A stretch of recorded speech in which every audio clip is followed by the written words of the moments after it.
Welcome welcome back to my YouTube channel Khushi vlogs. So ಇವತ್ತು ವ್ಲಾಗ್ನಲ್ಲಿ ಸ್ವಲ್ಪ ಬ್ಲೌಸ್ ಸ್ಟಿಚ್ ಮಾಡಿಸಿದ್ದೆ, ಅದರ ಪ್ಯಾಟ್ರನ್ಸ್ನ ಶೇರ್ ಮಾಡೋಣ ಅಂತ ಅಂದ್ಕೊಂಡೆ. ಅದ್ರ ಜೊತೆಗೆ ಹಾಗೆ ಸಿಂಪಲ್ಲಾಗಿ ಡೈಲಿ ವ್ಲಾಗ್ನ ಕೂಡ ಶೇರ್ ಮಾಡ್ತಾ ಇದ್ದೀನಿ. ಸೊ ಯಾರಿನ್ನೂ ನನ್ನ ಚಾನಲ್ನ ಸಬ್ಸ್ಕ್ರೈಬ್ ಮಾಡಿಲ್ಲ, subscribe to my YouTube channel Khushi vlogs.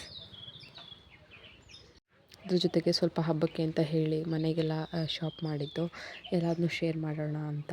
So ಸೀರೆಗಳನ್ನ ತೋರಿಸಿದ್ದೆ ನಾನು ಫಸ್ಟೇನು. ಸೊ ಸ್ಯಾರೀಸ್ ಏನು ತೋರಿಸ್ತಾ ಇಲ್ಲ. ಸೊ ಪ್ಯಾಟ್ರನ್ಸ್ನ ತೋರಿಸಿದ್ರೆ ಯೂಸ್ ಆಗುತ್ತೆ ಅಂತ ಹೇಳಿಬಿಟ್ಟು ಪ್ಯಾಟ್ರನ್ಸ್ಗಳನ್ನ ಶೇರ್ ಮಾಡ್ತಾ ಇದ್ದೀನಿ, ಯಾವ ರೀತಿ ಸ್ಟಿಚ್ ಮಾಡಿಸಿದ್ದೀನಿ ಅಂತ ಹೇಳಿ. ಸೊ ಫಸ್ಟು ಟ್ಯಾಸಲ್ಸ್ನ ಈ ಥರ ಮಾಡಿಸಿದ್ದೀನಿ. ಆ್ಯಂಡ್ ಹಿಂದೆ ಏನು ಡಿಸೈನ್ ಮಾಡ್ತಿಲ್ಲ, ನಾನು ನಾರ್ಮಲಾಗಿ ಫ್ರಂಟ್ ಮತ್ತು ಬ್ಯಾಕ್ ಏನು ಡಿಸೈನ್ ಮಾಡಿಸೋದಿಲ್ಲ, ಜಸ್ಟ್ ಸ್ಲೀವ್ಸಿಗೆ ಮಾಡಿಸ್ತೀನಿ. ಬಿಕಾಸ್ ಸ್ಲೀವ್ಸ ಹೈಲೈಟಾಗಿ ಕಾಣೋದು. ಆ್ಯಂಡ್ ಸ್ಯಾರೀಸ್ ಏನಾದರೂ ರಿಚ್ ಸ್ಯಾರೀಸ್ ಅಂದರೆ ಬಾರ್ಡರ್ ಸ್ಯಾರೀಸ್ ಅಥವಾ ಸಿಲ್ಕ್ ಸ್ಯಾರೀಸ್ ಆಗಿದ್ದರೆ ಮಾತ್ರ ಕಾಲರ್ ಹತ್ರ ಫ್ರಂಟ್ ಮತ್ತು ಬ್ಯಾಕ್ ಎಂಬ್ರಾಯ್ಡ್ರಿ ಮಾಡಿಸಿದ್ರೆ ಚೆನ್ನಾಗಿ ಕಾಣುತ್ತೆ. ಸೊ ಈ ರೀತಿ ಸಿಂಪಲ್ ಸ್ಯಾರೀಸ್ ಆದರೆ ಸ್ಲೀವ್ಸಿಗೆ ನಾವು ವರ್ಕ್ ಮಾಡಿಸಿದ್ರೆ ಹೈಲೈಟಾಗಿ ಚೆನ್ನಾಗಿ ಕಾಣುತ್ತೆ. ಸೊ ಈ ರೀತಿ ಬೀಡ್ಸ್ ಹಾಕಿದ್ದೀನಿ, ಆಫ್ ಕಟ್ ಬೀಡ್ಸ್ ಬರುತ್ತಲ್ಲ ಅದನ್ನು ಪೇಸ್ಟ್ ಮಾಡಿದ್ದಾರೆ. ಹಾಗೆ ಪಫ್ ಸ್ಲೀವ್ಸ್ ಇಟ್ಟಿದ್ದಾರೆ, ಜಾಸ್ತಿ ಫ್ರಿಲ್ಸ್ ಇಟ್ಟು ಅಂದರೆ ನರಿಗೆಗಳನ್ನ ಇಟ್ಟು ಈ ರೀತಿ ಪಫ್ ಸ್ಲೀವ್ಸ್ನ ಮಾಡಿದ್ದಾರೆ. ಸೊ ಈ ರೀತಿ ಪ್ಯಾಟರ್ನಲ್ಲಿ ಸ್ಟಿಚ್ ಮಾಡಿಸಿದ್ದೀನಿ ಈ ಬ್ಲೌಸ್ನ. ಸ್ಲೀವ್ ಈ ಥರ ಬಂದಿದ್ದಾವೆ. ಬೀಡ್ಸ್ ಪೇಸ್ಟ್ ಮಾಡಿರೋದು, ಸೊ ಸ್ಟಿಚ್ ಏನು ಮಾಡಿಲ್ಲ. ಕಟ್ ಬೀಡ್ಸ್ ಬರುತ್ತಲ್ಲ ಅದನ್ನು ನಾರ್ಮಲ್ ಫ್ಯಾಬ್ರಿಕ್ ಗ್ಲೂ ಯೂಸ್ ಮಾಡಿ ಸ್ಟಿಚ್ ಮಾಡಿಕೊಟ್ಟಿದ್ದಾರೆ, ಅಂದರೆ ಪೇಸ್ಟ್ ಮಾಡಿಕೊಟ್ಟಿದ್ದಾರೆ. ಸೊ ಟ್ಯಾಸಲ್ಸ್ ಆ ರೀತಿ ಬಂತು. ಆ್ಯಂಡ್ ಹಿಂದೆ ಯಾವ ರೀತಿ ಡಿಸೈನ್ ಇದೆ ಅಂತ ಅಂದರೆ ಜಸ್ಟ್ ಒಂದು ಶೇಪ್ ಕೊಟ್ಟಿದ್ದಾರೆ ಅಷ್ಟೇ, ಒಂದು ಬಟರ್ಫ್ಲೈ ಕಟ್ ಥರ. ಫ್ರಂಟ್ ಏನಂದರೆ ಪ್ರಿನ್ಸಸ್ ಕಟ್ ಬರುತ್ತಲ್ಲ ಆ ಥರ ಮಾಡಿಸಿದ್ದೀನಿ. ಬಿಕಾಸ್ ಅದು ಚೆನ್ನಾಗಿ ಕಾಣುತ್ತೆ ಆ ರೀತಿ ಕಟ್ ಇಡಿಸಿದ್ರೆ. ನಾರ್ಮಲ್ ಯು ಶೇಪ್ ಇಡ್ಸೋದಕ್ಕಿಂತ ಈ ರೀತಿ ಪ್ರಿನ್ಸಸ್ ಕಟ್ ಇಡಿಸಿದ್ರೆ ಚೆನ್ನಾಗಿ ಕಾಣುತ್ತೆ ಡಿಸೈನ್. ಸೊ ವೇರ್ ಮಾಡಿದಾಗ ಕಾಣುತ್ತೆ, ನಾನು ಶೇರ್ ಮಾಡ್ತೀನಿ ಯಾವಾಗಾದರೂ ವೇರ್ ಮಾಡಿದಾಗ. ಆ್ಯಂಡ್ ಬ್ಯಾಕ್ ನಾರ್ಮಲ್ ಡೀಪ್ ಇದೆ. ಇದೊಂಥರ ವಿ ಶೇಪ್ ಕೂಡ ಇಲ್ಲ ಆ್ಯಂಡ್ ಯು ಶೇಪ್ ಇಲ್ಲ, ಒಂಥರ ಬೇರೆ ಥರ ಡಿಸೈನ್ ಮಾಡಿದ್ದಾರೆ. ಸ್ಟ್ರೈಟ್ ಬಂದು ಆ್ಯಂಡ್ ಸೈಡ್ನಲ್ಲಿ ಸ್ವಲ್ಪ ಡೀಪ್ ಬಂದಿರೋ ಥರ ಮಾಡಿಸಿದ್ದೀನಿ. ಸೊ ಈ ಬ್ಲೌಸಿಂದು ಇಷ್ಟ ಆಗಿತ್ತು. ಆ್ಯಂಡ್ ಇದ್ರ ಸ್ಯಾರಿ ಬಂದುಬಿಟ್ಟು ವೈಟ್ ಸ್ಯಾರಿ ಜೊತೆಗೆ ಅದರಲ್ಲಿ ಪರ್ಪಲ್ ಬಾರ್ಡರ್ ಬಂದಿದೆ, ಲೈಕ್ ಕಲಂಕರಿ ಸ್ಯಾರಿ ಥರ ಈ ಸ್ಯಾರಿ ಇದು. ಸೊ ಈ ಥರ ಮ್ಯಾಚ್ ಆಗುತ್ತೆ ಇದು ಈ ಸ್ಯಾರಿಗೆ. ಸೊ ಸ್ಯಾರಿ ಫ್ಯಾಬ್ರಿಕ್ ತುಂಬ ಸಾಫ್ಟ್ ಇದೆ, ಸೊ ಮ್ಯಾನೇಜಬಲ್ ಆಗಿರುತ್ತೆ. ಸೊ ವರ್ಕ್ ಗ್ರ್ಯಾಂಡಾಗಿದ್ದರೂ ಅಷ್ಟು ಚೆನ್ನಾಗಿರಲ್ಲ, ಸಿಂಪಲ್ ಇದೆಯಲ್ಲ ಸ್ಯಾರಿ ಅಂತ ಹೇಳಿಬಿಟ್ಟು ಈ ರೀತಿ ಪ್ಯಾಟ್ರನ್ ವೈಸ್ ಸ್ಟಿಚ್ ಮಾಡಿಸಿದ್ದೀನಿ. ಆ್ಯಂಡ್ ಇನ್ನೊಂದು ಸ್ಯಾರಿ ಬಂದುಬಿಟ್ಟು ಕಾಟನ್ ಸ್ಯಾರಿ ಥರದ್ದು. ಸೊ ಅದನ್ನು ಕೂಡ ತೋರಿಸ್ತೀನಿ. ಇದಕ್ಕೆ ಏನು ಮಾಡಿಸಿದ್ದೀನಿ ಅಂದರೆ ಇದು ಅದಕ್ಕಿಂತ ತುಂಬ ಸಿಂಪಲ್ ಇದು. ಅಂದರೆ ಸ್ಲೀವ್ಸ್ನಲ್ಲಿ ನಾರ್ಮಲ್ ಲಾಸ್ಟ್ನಲ್ಲಿ ಪ್ಲೇನ್ ಬರುತ್ತಲ್ಲ ಆ ಥರ ಇಟ್ಟಿಲ್ಲ, ಜಿಗ್ಜ್ಯಾಗ್ ಮಾಡಿಸಿ ಸ್ಟಿಚ್ ಮಾಡ್ತಿದ್ದೀನಿ. ಸೊ ಟ್ಯಾಸಲ್ಸ್ ನಾರ್ಮಲ್ ಟ್ಯಾಸಲ್ಸೇ ಹಾಕಕ್ಕೆ ಹೇಳಿದ್ದೆ, ಸೊ ಅದೇ ರೀತಿ ಮಾಡಿದ್ದಾರೆ. ಸೊ ಎಲ್ಲದಕ್ಕೂ ಒಂದೇ ಥರ ಇದ್ದರೆ ಚೆನ್ನಾಗಿ ಕಾಣಲ್ಲ, ಕಾಟನ್ ಸ್ಯಾರಿ ಅಲ್ವಾ, ತುಂಬ ಸಿಂಪಲ್ ಆಗಿದ್ದರೆ ಚೆನ್ನಾಗಿ ಕಾಣುತ್ತೆ. ಅದ್ರ ಜೊತೆಗೆ ಲೈಟಾಗಿ ಒಂದು ಸ್ವಲ್ಪ ಡೀಟೈಲಿಂಗ್ ಇರಲಿ ಅಂತ ಹೇಳಿಬಿಟ್ಟು ಈ ರೀತಿ ಮಾಡಿಸಿದ್ದೀನಿ. ಸ್ಲೀವ್ಸಿಗೆ ಬಂದು ಪ್ಲೈನ್ ಸ್ಲೀವ್ಸ್ ಆ್ಯಂಡ್ ಎಡ್ಜಲ್ಲಿ ಮಾತ್ರ ಲಾಸ್ಟ್ನಲ್ಲಿ ಈ ಥರ ಜಿಗ್ಜ್ಯಾಗ್ ಬಂದಿದೆ. ಆ ಜಿಗ್ಜ್ಯಾಗ್ ಮೇಲೆ ಡಾರ್ಕಾಗಿ ಸ್ಟಿಚ್ ಮಾಡಿದ್ದಾರೆ, ಅಂದರೆ ಹೈಲೈಟಾಗಿ ಕಾಣೋ ಥರ ಡೀಟೈಲಿಂಗ್ ಮಾಡಿದ್ದಾರೆ. ಫ್ರಂಟ್ ಅದೇ ರೀತಿ ಆ ಬ್ಲೌಸ್ ಥರನೇ ಪ್ರಿನ್ಸಸ್ ಕಟ್ ಇಟ್ಟಿದ್ದಾರೆ. ನಾನು ಆ್ಯಕ್ಚುಲಿ ಇಲ್ಲೂ ಕೂಡ ಅದೇ ರೀತಿ ಸ್ಟಿಚ್ ಮಾಡೋಕ್ಕೆ ಹೇಳಿದ್ದೆ, ಆ ಸ್ಲೀವ್ನಲ್ಲಿ ಏನು ಡಿಸೈನ್ ಇದೆಯಲ್ಲ ಅದೇ ರೀತಿ ಜಿಗ್ಜ್ಯಾಗ್ ಮಾಡಿ ಅಂತ ಹೇಳಿ. ಸೊ ಅವರು ಜಿಗ್ಜ್ಯಾಗ್ನಲ್ಲೇ ಪ್ರಿನ್ಸಸ್ ಕಟ್ ರೀತಿ ಮಾಡಿಕೊಟ್ಟಿದ್ದಾರೆ. ಸೊ ಆ ಥರ ಇದ್ದಿದ್ರೇ ಇನ್ನೂ ಚೆನ್ನಾಗಿ ಅನ್ನಿಸ್ತಿತ್ತು ಅಂತ ಅಂದ್ಕೊಂಡೆ.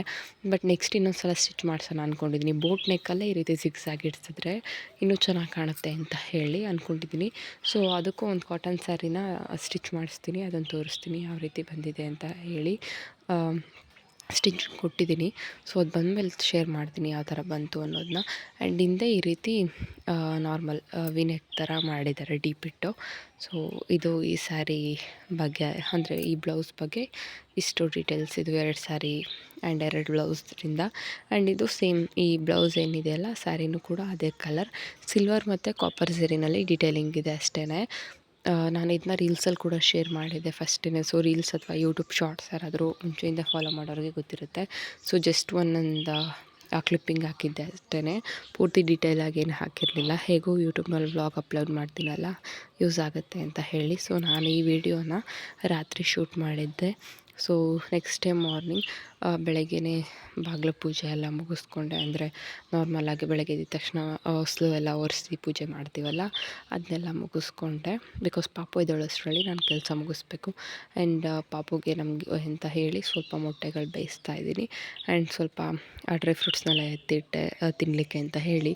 ಹಾಗೆ ಕೆಲಸ ಮಾಡ್ಕೊಂಡು ತಿಂತಾ ಇರ್ತೀನಿ. ಆ್ಯಂಡ್ ಪಾಪುಗೆ ಏನೂ ಕೊಡೋದಿಲ್ಲ ನಟ್ಸ್ ಅಥವಾ ಡ್ರೈ ಫ್ರೂಟ್ಸ್ನ, ಜಸ್ಟ್ ಒಂದೊಂದು ಡೇಟ್ಸ್ ಕೊಡ್ತೀನಿ ಅಷ್ಟೇ ಅವನಿಗೆ ಡೈಲಿ. ಆ್ಯಂಡ್ ಅವನು ಎದ್ದೇಳೋಷ್ಟರಲ್ಲಿ ಹಾಲುಗಳನ್ನ ಕಾಯಿಸಿ ಹಾಲು ತಣ್ಣಗೆ ಮಾಡಿ ಅವ್ನ ಬಾಟಲ್ಗೆ ಹಾಕಿಟ್ಟಿದ್ದೀನಿ.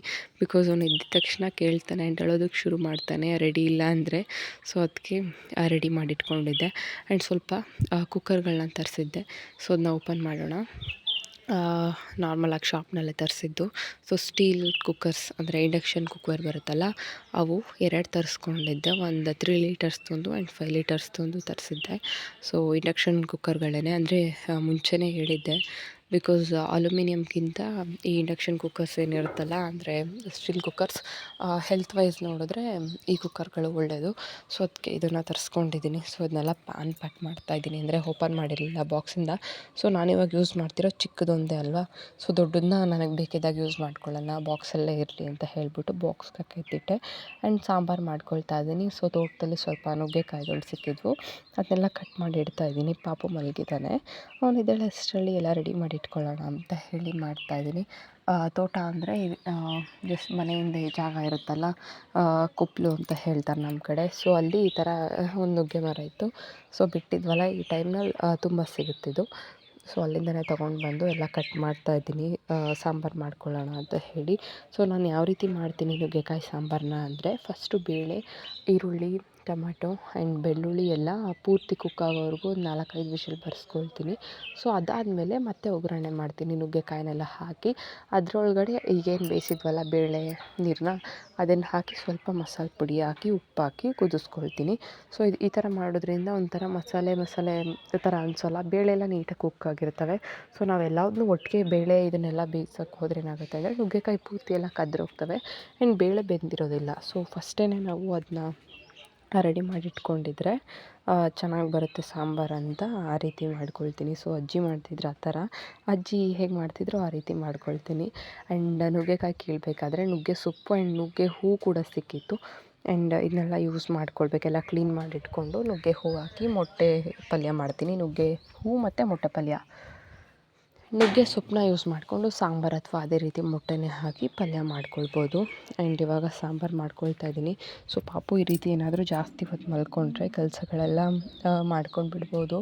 ಸೊ ಅವ್ನು ಮಲಗಿದ್ನಲ್ಲ, ಸಾಂಬಾರನ್ನ ಎಲ್ಲ ರೆಡಿ ಮಾಡಿಡೋಣ ಅಂತ ಹೇಳಿ ರೆಡಿ ಮಾಡ್ಕೊಳ್ತಾ ಇದ್ದೀನಿ. ಇಲ್ಲಿ ಬೇಯಿಸಿದ್ದೆ ಬೇಳೆನ, ಅದನ್ನೆಲ್ಲ ಸ್ಮ್ಯಾಶ್ ಮಾಡ್ಕೊಂಡಿಟ್ಟಿದ್ದೆ. ಆ್ಯಂಡ್ ಸ್ವಲ್ಪ ಕಡಲೆ ಬೀಜಗಳನ್ನ ಹುರಿದಿಟ್ಕೊಂಡಿರ್ತೀನಿ. ಅಂದರೆ ಫಾರ್ ಪ್ರೋಟೀನ್ ಅಷ್ಟೇ, ಚೆನ್ನಾಗಿ ಪ್ರೋಟೀನ್ ಇರುತ್ತೆ ಅದರಲ್ಲಿ ಅಂತ ಹೇಳಿ. ಆ್ಯಂಡ್ ಚಿಕ್ಕ ಕುಕ್ಕರ್ನಲ್ಲಿ ಈ ರೀತಿ ರೈಸ್ ಇಟ್ಕೊಂಡಿದ್ದೆ ಇಂಡಕ್ಷನ್ ಮೇಲೇ. ಬಿಕಾಸ್ ಅಲ್ಲಿ ಅನ್ನಕ್ಕೆ ಮತ್ತು ಮುದ್ದೆಗೆಲ್ಲ ಇಟ್ಕೊಂಡಿದ್ದೆ, ಅದರಿಂದ ಅಲ್ಲಿ ಆ ಕುಕ್ಕರ್ನ ಇಟ್ಕೊಂಡಿದ್ದೀನಿ. ಸೊ ಸಾಂಬಾರು ರೆಡಿ ಆಯಿತು. ಆ್ಯಂಡ್ ಪಾಪು ಇದಳು ಕೂಡ ಟೈಮ್ ಕೂಡ ಆಯಿತು. ಸೊ ಇಲ್ಲಿ ರೋಡ್ನಲ್ಲಿ ಹಸುಗಳು ಓಡಾಡ್ತಾವಲ್ಲ, ಸಗಣಿ ಬೀಳುತ್ತೆ, ಅಂದರೆ ಸಗಣಿ ಇಡ್ತಾವಲ್ಲ. ಸೊ ಎಲ್ಲರೂ ಸಗಣಿ ಎತ್ಕೊಳ್ಳೋದನ್ನ ನೋಡಿದ್ದಾನೆ ಅವನು. ಕಾಯಿ ಮಟ್ಟೆ ಯೂಸ್ ಮಾಡಿ ಎತ್ಕೊಳ್ತಾರೆ. ಸೊ ಅವನು ಅದನ್ನೇ ಮಾಡ್ತಿದ್ದಾನೆ.